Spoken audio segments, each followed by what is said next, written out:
President Trump today blasting the fake news media for failing to talk about many of his accomplishments at the end of his first year in office.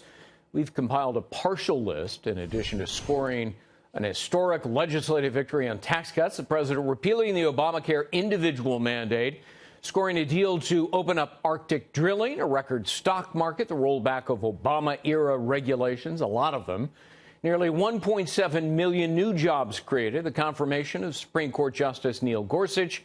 Mr. Trump's travel ban is now in place. Of course, approval of the Keystone Pipeline and the president signing Veterans Affairs reform. Whole lot more. Our first guest says Mr. Trump has exceeded all expectations. Joining me now, former Republican Congressman from Utah, Jason Chaffetz, now a Fox Business contributor. Congressman, good to see you. So you think he exceeded all expectations, and Merry Christmas to you. Does that mean he surpassed low expectations, or he went beyond his very ambitious agenda of promises? Well, look, in the first 6 months, it was a bit of a rocky start. In part, it was because the Republicans in the House and the Senate were doing a political faceplant.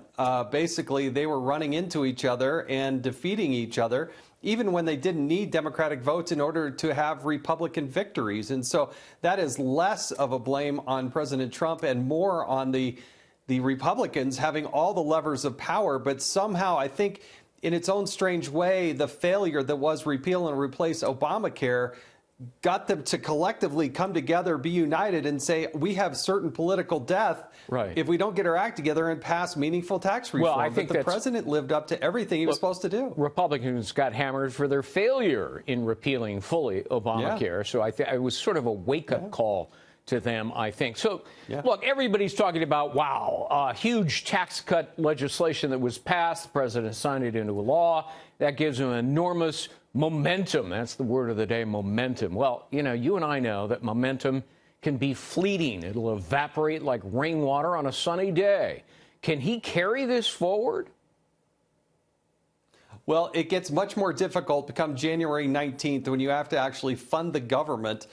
They passed this continuing resolution, but I don't think many people are actually happy with that. Republicans want to institute their policies. Democrats want to thwart the activities of the Republicans. And you don't have the reconciliation tool where you only have to get to 50 votes.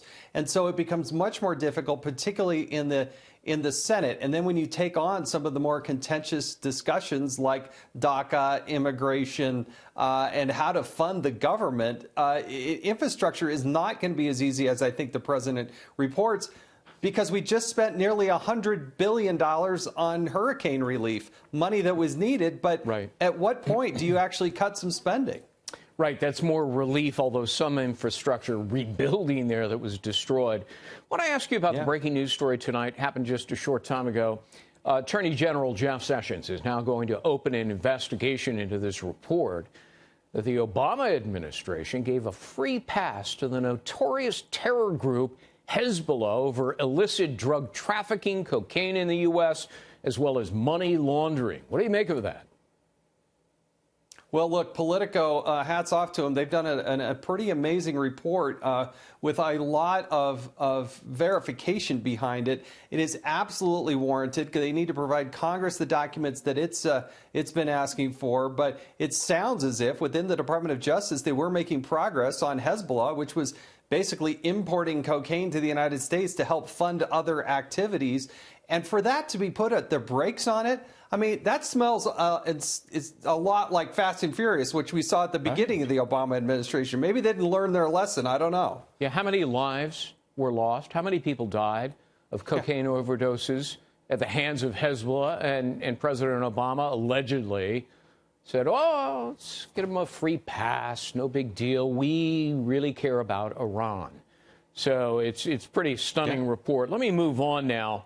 Much of the news, of course, this year has been the special counsel Robert Mueller's investigation. How concerned are you that this special counsel himself, his team, is riven with conflicts of interest and the entire investigation is tainted by bias and maybe corruption, and that fairness cannot be achieved?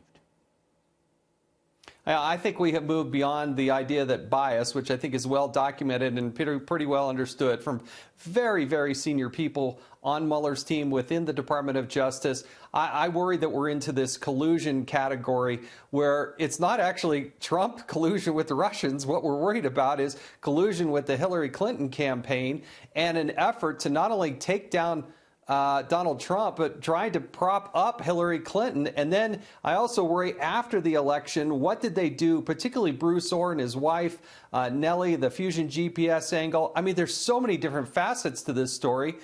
And I've got to tell you, it is stunning, and it should worry everybody. That's not what justice looks like in the United States of America. Does there need to be a reopening of the investigation into the Hillary Clinton email scandal, given what we've learned about Peter Strzok, who changed the language to absolve her, given his role in the Trump-Russia investigation, and then jumping into the Mueller investigation? This is a guy who was sending out texts of hatred and denunciation of President Trump, and at the same time avidly supporting Hillary Clinton. I mean, if he used political bias to interfere in the administration of justice, isn't that obstruction, Congressman?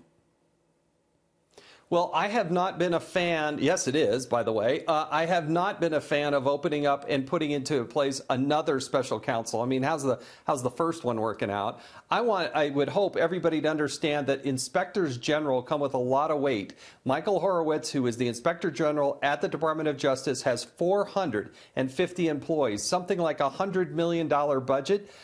He's been looking at this since January. You have not seen leaks. They've been doing their work, doing their interviews, pouring over 1 million documents. They should be done by the end of the first quarter, and I think that will be the definitive view. It was an investigation that was asked for by myself when I was chairman of the Oversight Committee, and Elijah Cummings, who's the Democrat. We both jointly wanted to see what the Inspector General would come up with. Let him do his report. We got to get it out sooner rather than later, but it looks like it's, come March, we should have it. Do you suspect that the anti-Trump dossier, funded by the Democrats in Hillary Clinton's campaign, was perhaps illegally used to gain a FISA warrant to spy on Trump associates at the hands of the FBI, doing the FISA warrant application and spying, and then used as the basis for launching the Trump-Russia investigation?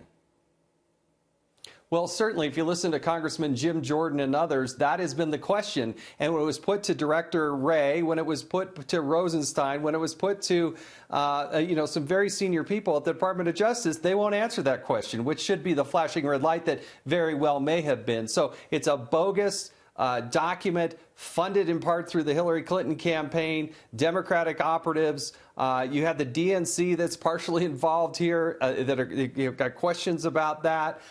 And nobody seems to want to answer the questions, nor are they giving the House and Senate intel committees the information that they need. Again, another flashing red light.